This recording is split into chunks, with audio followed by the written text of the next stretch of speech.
if you are wondering if now is a good time to buy a home here in the Flathead Valley, or if maybe you should wait a little bit, you have come to the right place. I have Matt here with Flathead Valley Mortgage. He is an expert in the industry and has graciously agreed to just spend a little bit of time quickly taking us through some of the most common questions that he has heard in this regard this year. I am Janet with Radiant Realty, your Montana Realtor. Thank you so much for joining me today. If you are new to the channel, be sure to hit that subscribe button and stay a while, and don't be shy. I love reading your comments and answering any questions that you have.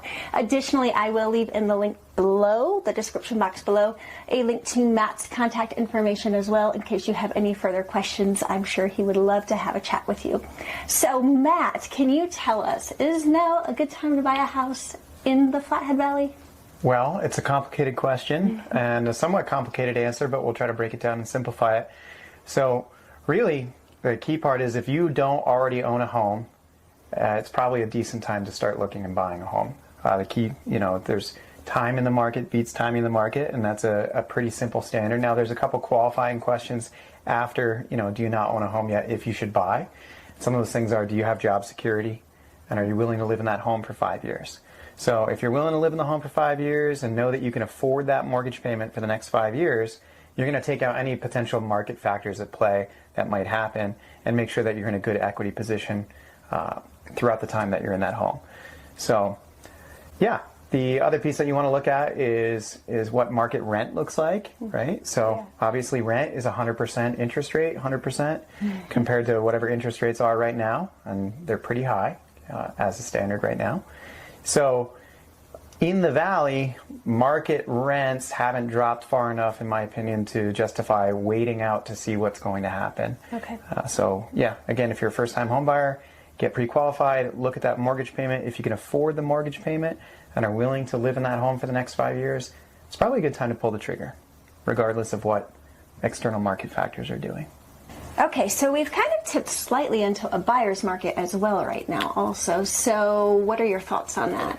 Yeah, about time, right? So mortgage rates have risen, home values have started to stabilize, even taper off a little bit.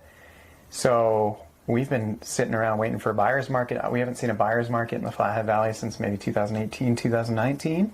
And then it was a heavy seller's market where it was pretty much, the sellers were asking for firstborns in order to buy. So yeah, we're in a slight buyer's market. You can see things going for under ask, or they're offering buy down incentives or seller credits for first-time home buyers. So there is it's a little bit better spot to be a buyer right now. You can be a little more choosy. You're not just trying to grab anything sight unseen, and make sure that you have your contingencies in place when you're making those offers. So this is maybe slightly off topic, but when you mentioned sellers offering a buy down, is that something you recommend? Oh, buy downs are a very interesting topic. We can go into a whole thing. We could go into a whole thing on buy downs. In my opinion, usually it's better to just probably ask for a reduction in price on the home compared to spending money on a buy down. There's a small particular area where a buy down makes sense, and that's pretty much like if you can refinance quickly within the buy down window. Outside of that, you're just buying a home for a little bit more money to save, temporary payment savings for that 1 year or 2 years or 3 years. So the only other thing is, like, if you're going to get a raise in the next year and you really can't afford the payment before then, that might be a specific scenario. But generally speaking, I'm always for just taking that as a price reduction instead of a buy down.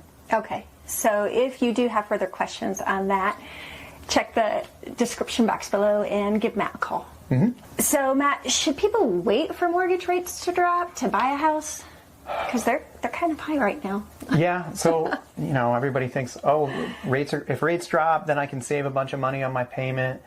Trouble is that if rates drop, usually that means more demand is going to happen, right? Sure. And we also we've got lower rates, so now things are more affordable. Now all those people that were waiting are now going to re-enter the market compared to the other people that weren't waiting, and we still have a supply issue, right? So we've got tons of people who are unwilling to sell their home with their super low interest rate. So they're either not upgrading to move to a new home, or if they are, then they're going to turn that home into a rental. So if rates do drop, we might have even more demand and still not that much supply. We need to see a significant rate drop for those people to be like, okay, I'll trade out this 2.5 or 3.5% interest rate for something maybe down towards 5. So you could just be sitting there waiting. Home prices can continue to go up with the lack of inventory as well. So, a best case scenario, you wait, rates drop, home values drop, you jump in, okay, you saved a few $100s a month in that time. If you're wrong, you've now just missed out on another buying opportunity. Sure. And if they do buy now, refinancing is always an option when they do. Yeah, right? So you can marry the house and date the rate, right? So 30-year fixed rates, the nice thing about those is that that's the most you'll pay for a mortgage in those 30 years, because if rates drop, you can refinance. Now, obviously, your property taxes and homeowners insurance can change, but your principal and interest payment will never go up with a 30-year fixed rate. Okay, so Matt, I also saw on your website that you have a wait to buy calculator. It kind of calculates the cost of waiting to buy versus the rents right now, and if you refinance later. So I'll post a link to that below also, or should people just contact you directly to...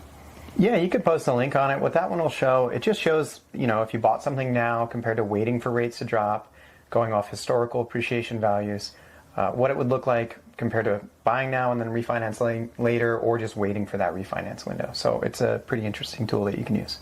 Okay, so if you are still hesitant about the numbers, what would you suggest people do if they're still kind of on the fence? I would talk with a local mortgage broker, a local expert, to see what you can qualify for, what looks affordable for you, and see if that then works for what's available in your area, and if you find something to jump on it. But the best thing is every person's scenario is unique, and you're not going to have the right answer until you talk to the local professionals. Exactly. So give Matt a call. He's amazing. He will do right by you. I hope this was helpful. If you do have further questions, feel free to call me as well anytime. My phone number is 406-890-5390. Have an amazing week, and I will see you next time.